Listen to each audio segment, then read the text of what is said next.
Gek oor haar eie Afrika Ondier episode 82, maandag tot saterdag, 'n vervolgstorie elke dag bygeskryf en dan voorgelees as ek kan. Sergio konsentreer hard op die spore voor hom op die grond. Hy het gehoop dat een van sy veldwagters saam met hom sou terugkeer hiernatoe, maar niemand was beskikbaar nie. Nou, by nabetragting is hy doodseker dat hulle almal koue voete gekry het en hom as prins in die steek gelaat het. Hulle is bang. Hulle sien nie kans om in die ding vas te loop nie. Of een of twee van hulle weet iets wat hy dalk nog moet uitvind. Dit is nou Sergio, John Hurter, Manuel da Silva en Steele, die bouvoorman wat vanoggend terug is by Ralph Jameson se kamp om te probeer sin maak van wat gisteraand gebeur het. Behalwe dat hulle Steele eintlik net saamgebring het om die laaste van die kombuisgoed en die bouers se besittings te pak en saam te neem ander kant toe met die bakkie. Dit is 10:00 Vrydagoggend en hy sou beslis gekies het dat dit ander mense is wat later saam met hom gaan katvoet loop daar. Versigtig om nie die spore van gisteraand dood te trap nie, verder aan veld toe. Want hier in die kamp is dit 'n onbegonne taak. Daar was mos paniek en chaos en die mense het rond en bond gehardloop. Maar toe vlieg John 9 uur saam met Pierre en Aleid in. Eerste linie van die vliegveld af vind hulle vir Steele en sy bouers en die manne blaker die nuus van die dag in 9 woorde uit. Die ding is terug en Sergio gaan sy spore volg. Wat John laat bel om uit te vind, Sergio, wag eers, jy en wie gaan daarna toe terug? Sover net ek, die veldwagters is 'n bietjie versigtig vir die verskynsel en nou skitter hulle in hulle afwesigheid. Of hulle cover vir iets of iemand. John is nie van gister af in hierdie deel van Mosambik nie. Maar nee, jy gaan nie alleen nie. Stop eers hier by die huis op pad daarna toe. Ek kry my geweer en ons vat vir Manuel saam. Hy het in die laaste ruk gereeld saam met my en skoonpa Gonzales uitgegaan veld toe. En toe doen hy dit. Hy het eers by die huis gestop waar Lea opgemerk het. Is net jammer dat Jesu nie hier is nie. Hy moes vandag saam met julle uitgegaan het. Hy vat 'n spoor soos 'n bloedhond. Wel nou is hy nie hier nie en moet my nie weggooi nie. Wat Jesu weet, het hy by my en ouma Gonzales geleer, het Manuel gespog. Wel ek is bly hy is nie hier nie. Hy kan nie nou goed aanvang wat sy lewe in gevaar stel nie. Hy het 2 klein seentjies om groot te maak, was Maria se kommentaar toe die 2 manne by Sergio in die bakkie klim met Steele. Nie dat ek dink julle is minder belangrik as hy nie, het sy bygevoeg, en net die feit dat ek koue rillings kry as ek dink aan dit wat julle dalk daar in die veld gaan raakloop. En dit alles word toe mos gesê voor Pierre en Aleid. En Sergio wonder of hierdie nuwe wending gaan maak dat Lea haar chef en hulle vleenier gaan kwyt wees. Dat hulle gaan vlerke groei om die grond van hierdie bose plek van hulle af te skud. Maar nee, daar raak Aleid toe vreeslik entoesiasties. Kan ek ook asseblief saamgaan met my videokamera? As hier 'n ding soos 'n zombie monster op Hurter's retreat rondloop, wil ek dit beslis afneem. Dit gaan duisende mense hierheen lok. Dit is soos die Abominable Snowman of Bigfoot. Julle gaan soveel besoekers hier ontvang. Ons gaan nie kan voorbly nie. Nee. Bigfoot se voet. Jy bly net hier. As ons iets vind, sal jy die eerste een wees om daarvan uit te vind. En as daar iets is om afgeneem te word, sal ons vir Lea laat weet om jou daarna toe te neem, indien dit veilig is, het Sergio gesê. Peer vra toe darm, dink julle die ding is gevaarlik? Verseker is die ding gevaarlik. Jy wil nie sien wat daar op die sekuriteitskamera vasgevang is nie. As jy dit sien, hardloop jy tot jy klein word, is Maria se opinie. Dan wil ons asseblief sien. Mag ons gaan kyk? Maar Sergio keer weer, nee, liefs nie. Eintlik wil ek glad nie die verskynsel adverteer, totdat ek seker is wat dit is en hoe dit ons almal gaan beïnvloed nie. Lia se toerisme-onderneming en die leeuplaas, waarin die Franse nou al soveel belê het, sal dalk in die gedrang kom. Ek stem saam met Sergio, ondersteun Lia hom ook. Kom ons maak net eers 'n lekker koppie tee en dan probeer ons vir iets uitwerk vir die toekoms. Kom Tannie Maria, dit hang natuurlik af hoe die dag verder verloop. Miskien kom die manne terug met die soort nuus wat julle Fransmanne van plan laat verander en dan wil julle dalk nie meer hier by ons bly nie. Nee, wat? Peer het om hulle rondgekyk. Die plek lyk vir my besonder veilig. 'n Hoë elektriese heining om die groot huis, laer elektriese drade in die groter kamp ander kant die vliegveld en julle nuwe kampeerterrein en dan met al daardie sekuriteitskameras en alarms, dink ek ons gaan heeltemal veilig wees. Ja, amper soos in 'n tronk, het Aleid gesê. Wel, solank julle vier net veilig is, het Lia gesê en teruggestap na die bakkie om vir Sergio 'n swentjie te gaan gee, maar hy sommer agter die stuurwiel van sy bakkie bly sit het. Hy's haastig man, hy wil gaan uitvind hoe groot sy probleme na dese is. Ek dink nie, dit is naastenby so dramaties as wat ons almal aanvanklik gedink het nie, merk Sergio op, toe hulle eers die spore in die kamp deursoek. Die derasie het inderdaad teruggekom nadat hulle almal die kamp ontruim het. Spore van 'n reuse maanhaarleeu lê bo oor die van die mense en bakkiespore in die kamp. Die ding het tyd gehad om in die kombuis te gaan loer en daar te aas, soos 'n bier of 2 in die yskas. Stielkeer, dit is nie ons wat daardie bier gedrink het nie. Ons gooi nie die bottels net neer as ons klaar is nie. Ek laat die manne dit in 'n blik gooi. Wel, dan sit ons dit nou in 'n plastiek sak en dan vind ons later uit of daar vingerafdrukke op is. Manuel tel dit met 'n sakkie van die grond af op. As die zombie die een is wat die bier gedrink het, is dit gedrag wat beslis nie strook met die van wilde leeu's of dooie mense nie, dink Sergio geamuseerd.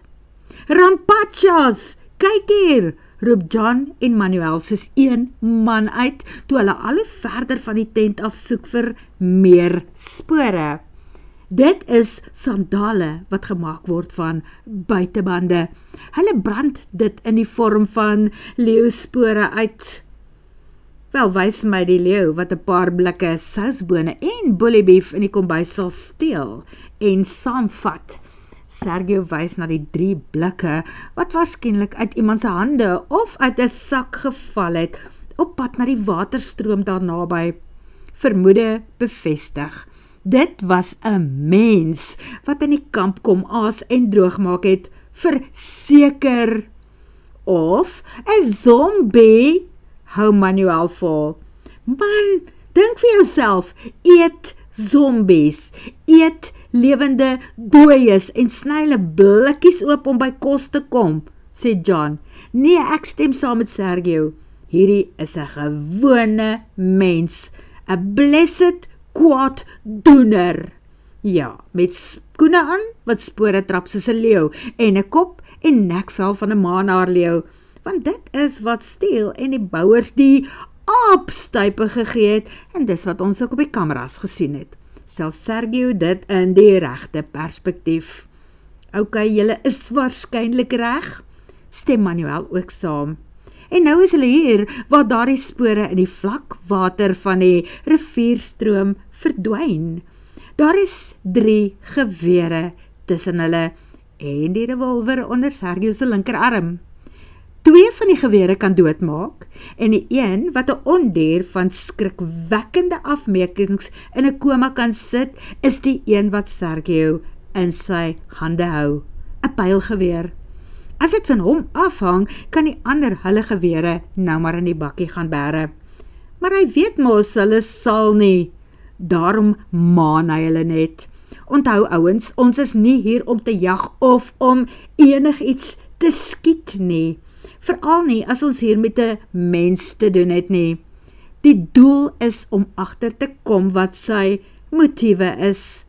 En waarskynlik wil ek weet vir wie hy werk, want hierdie persoon is beslis nie by sy volle positiewe nie, tensy daar 'n meesterbrein agter dit alles sit, soos in Tanzanië destyds toordokters, moet die mense en selfs smokkelaars, julle weet mos hoe dit is. Hulle soek na 'n plek waar hulle droog voets deur die rivier kan kom, plat klippe 'n entjie verder aan.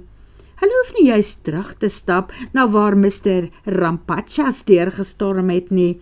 Die leeuspore gaan nog 'n entjie langs die rivier aan en toe verdwyn dit ergens in die bosse.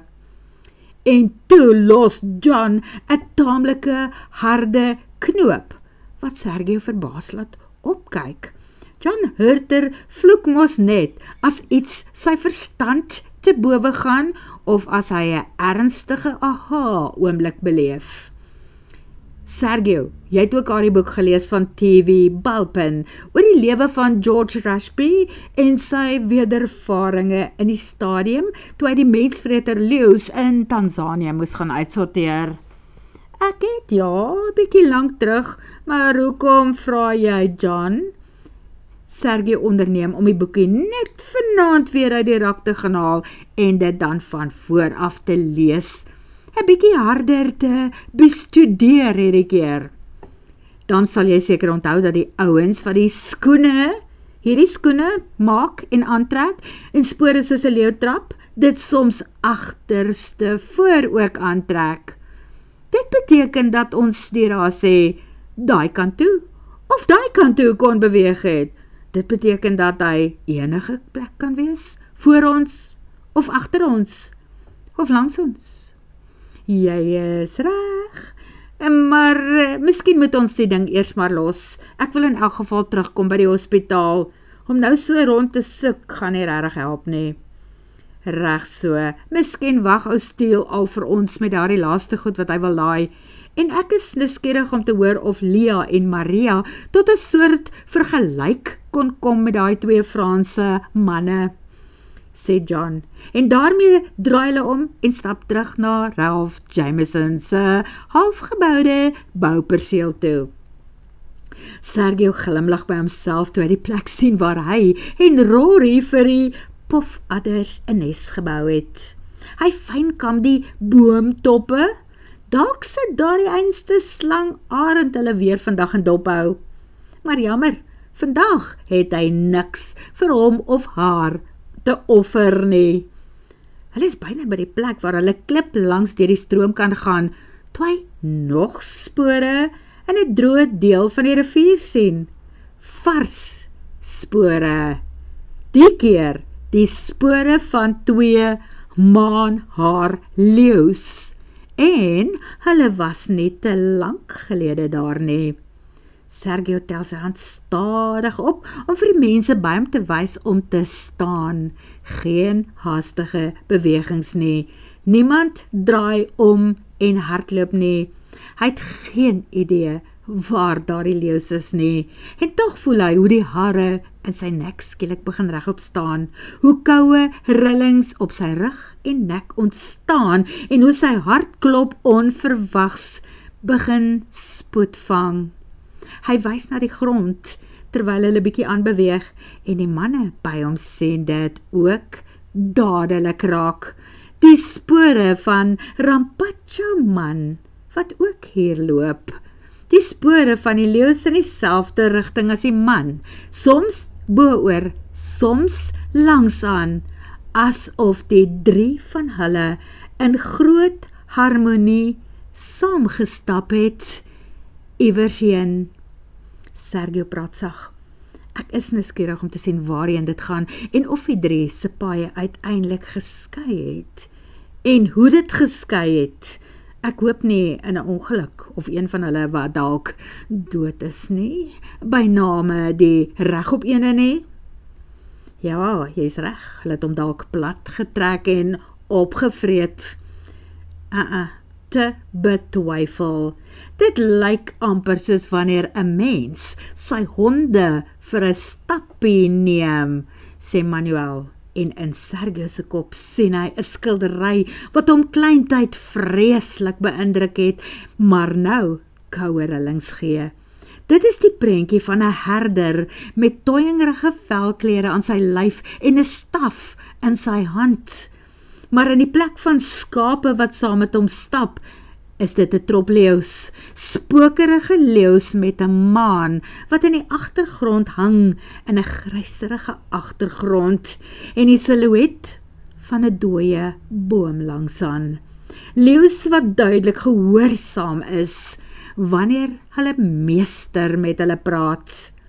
Waarmee het hulle regtig hier te doen? Wonder hy.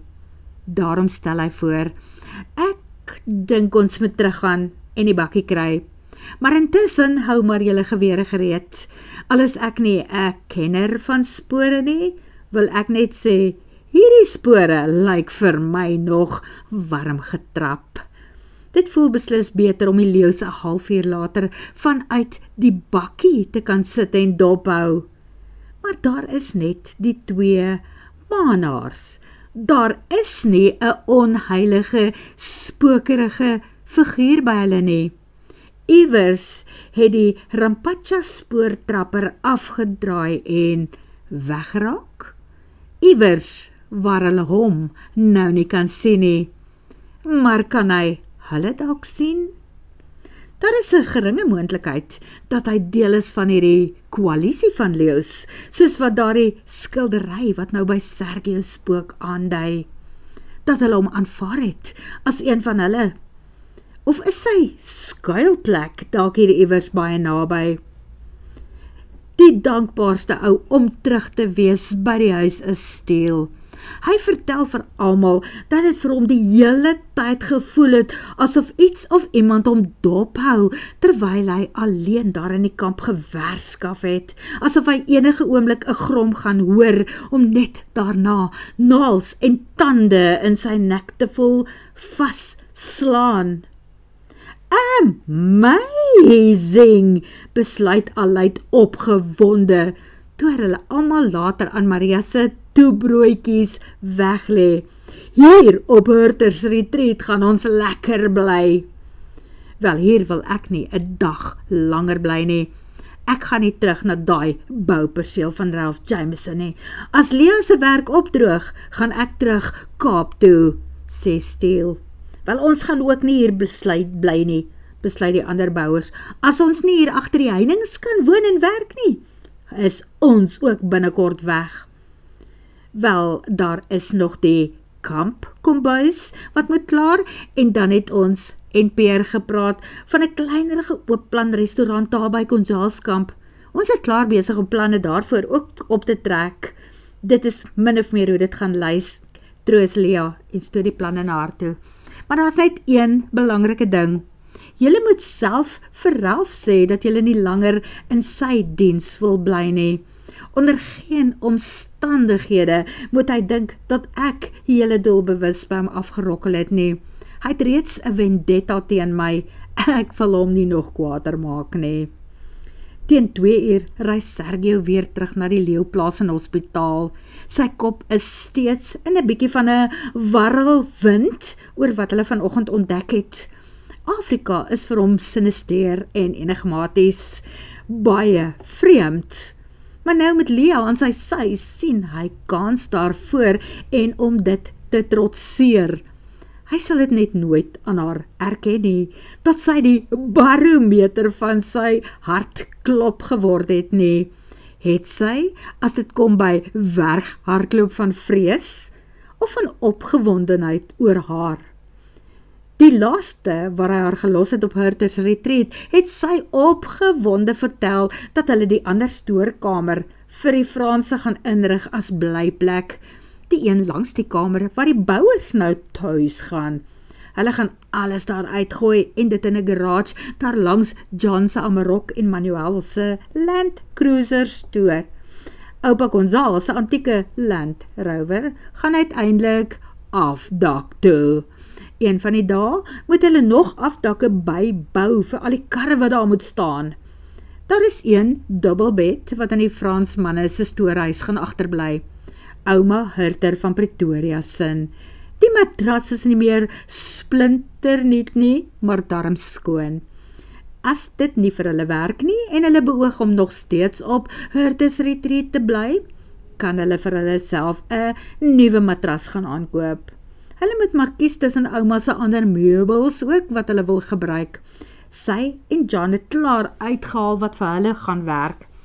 En dan is daar 'n hele klomp bokse met kombuisware en goed, waarna die chef een of ander tyd moet kom kyk. Dit sal wees vir die restaurant.